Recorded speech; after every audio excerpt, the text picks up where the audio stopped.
Hey YouTube, I'm making this video for you guys to talk about how to build a system. And what that means is how do you build a photographic system? So it's very important that you pick obviously your cameras and your lenses. So I think a lot of people really believe that you have to have the latest and greatest in camera bodies to be able to justify the system you have, or be it a status symbol, whatever you want to call it. Just because it's out, it's new, you got to have it.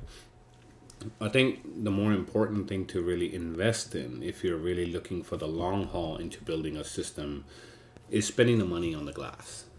Okay, so if you don't have good quality glass and you have the latest in sensor technology, it's like buying the best analogy I can give you is buying a Mercedes and putting really cheap tires on it. You don't do that because you're not truly getting the full potential out of that sensor, because you're not putting good quality glass. Kit lenses are kit lenses. Yes, certain manufacturers like Fuji, for example, their kit lenses are phenomenal, right? They're metal, they're made in Japan, good quality stuff. That doesn't mean that every manufacturer does that, right? So, and this video is not geared towards only Fuji. It's geared more towards photography into building a system. What keeps you around within a system for a long time? So manufacturers, they can sell you new cameras, but the people that end up staying with a system for a very long time are the ones that invest into the better glass. So what you will see is most people have a very hard time moving to a new system, or don't do it right away because of the amount of investment that they have in the glass.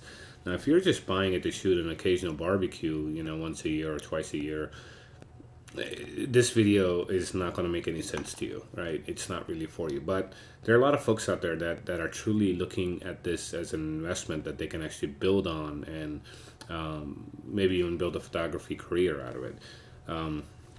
So my suggestion is to build your lens collection, and be careful what you pick. So let's get into that, right? A little bit, because I'm a very big prime shooter.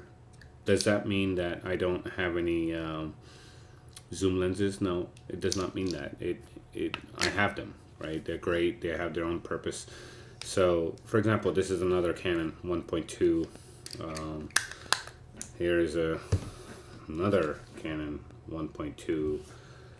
Here's a Fuji 1.2. I have the Canon 1.8, 85 1.8, and then also the 1.4. I've always been a sucker for fast lenses, and the reason why is it's the passion that you have for light.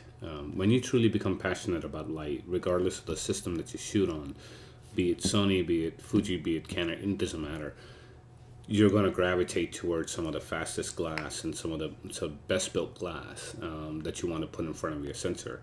So, I think it's very, very important that we start looking at that, rather than just going down and running after the latest camera model that's out there.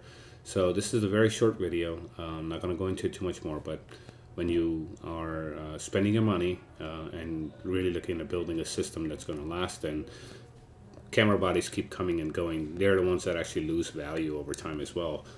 Lenses usually don't.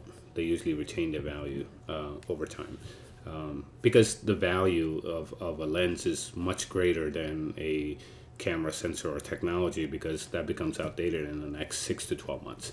So anyway, use your money wisely, figure out what works for you guys, but definitely invest into good glass, especially if you're going to buy the higher resolution cameras, because you really aren't going to maximize the full benefit of that camera unless you put good quality glass on it.